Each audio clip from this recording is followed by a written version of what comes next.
Ray. What do you want to do tonight? Same thing we do every night, Pinky. Try to take over the world. Imagine how chaotic the world would be if every whim or fancy we ever had suddenly materialized, but you will begin to set the process in action. Okay, I'd like you to stop for a moment and imagine how your life would be different if you are much wealthier. How will you walk? How will you talk? How will you feel? How will others treat you? How will you feel about paying bills? What kind of luxuries will you have? What will you buy? How will it feel better to be earning more money? Think about this every day until you become very comfortable and used to it. Right, next, here are the 20 best ideas that I can give you on how to start increasing your wealth today. Any one of these will make a difference. As you start using more and more of them, you'll move even faster towards a wealthier life, towards the millionaire's mind. Number 1, save first, then spend what you can truly afford. Now, I know this sounds obvious, but poor people do the opposite. They spend what they earn. Often, they spend more than that and wind up affirming their poverty. You have to have a plan and stick to it. Come up with a plan to clear any outstanding debts and take steps towards reducing your debt month by month. As soon as possible, stop keeping your head above water and start laying the foundations of wealth. Some people find it helpful to write down everything they spend money on. Somehow, having it right there in front of them makes it much clearer. 2, study wealthy people. Find out what it is that they're doing and you aren't. Understand how they think and behave towards money and wealth. Do the technique we did where you choose a role model. Ask yourself, what did they do that I don't do yet? Read books and listen to audio programs on wealth. There's plenty of superb sources of wisdom on the bookshelves. 3, ask for help. I find that as long as you're polite and respectful, most people are willing to help. There are other reasons why asking is a good practice. It makes other people aware of who you are and lets them know you take yourself seriously. It's a sign of self-worth. It also gives others the pleasure of helping you. Not everyone will offer to help because they don't want to impose. So ask and give them the opportunity and the pleasure of helping. It's good for their self-worth as well. As Charles Givens, the author of Wealth Without Risk, says, if you want to learn about money, learn from somebody who has a lot of it. Many of the most successful people I know have said that they wish more people would have the courage to ask them for advice. 4, do regular visualizations. Create a sensory-rich experience of what it is that you want so your unconscious mind can get a clear idea. Also, walk around for an hour each day, imagining you have everything you want. Walk into a restaurant as though you are a multimillionaire or a famous rock star or whatever it is that turns you on. Do it like a method actor would. Totally get into the part because it conditions your mind to get used to success and it's a lot of fun. 5, make a joy list. Think of everything you love doing. Then, regularly treat yourself. Let yourself know that you really care about yourself. How do you expect other people to treat you if you don't occasionally treat yourself? 6, continually stretch yourself. Dare to dream and think big. Push the limits.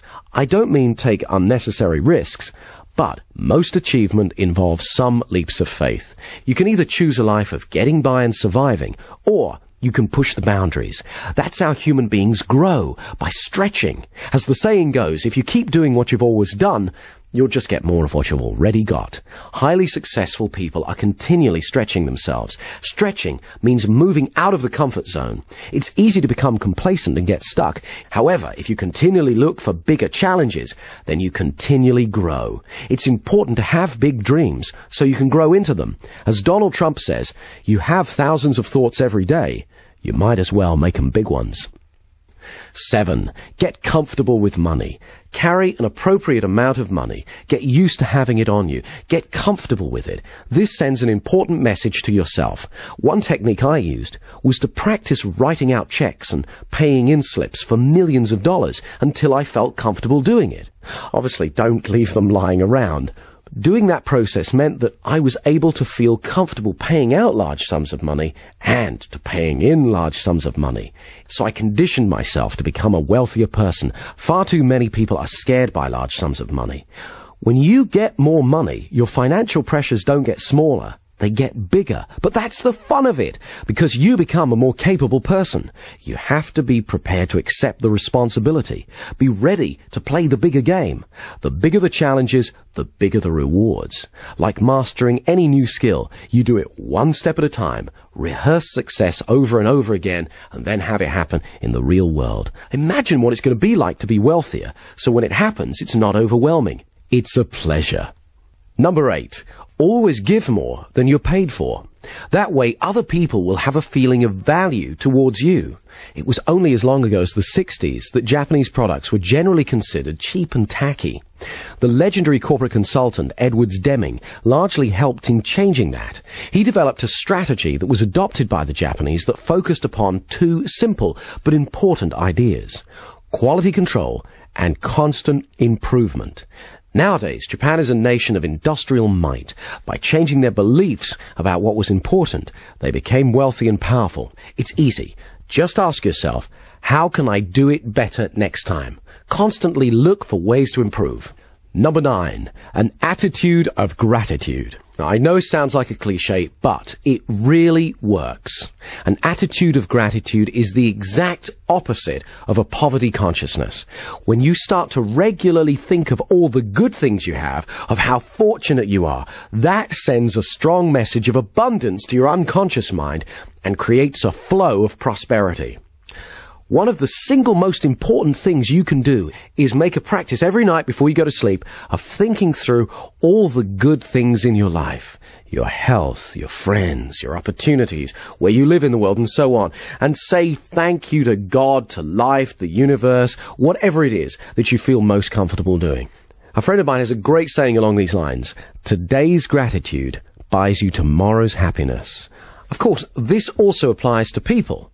Others love genuine gratitude, and it encourages them to help you again and again in the future. Number 10, stop seeing poverty as a problem and treat it as a challenge. Most wealthy people have to overcome it at some time in their lives. You don't have to make millions overnight. Just start making a bit more and more each day. Number 11, watch out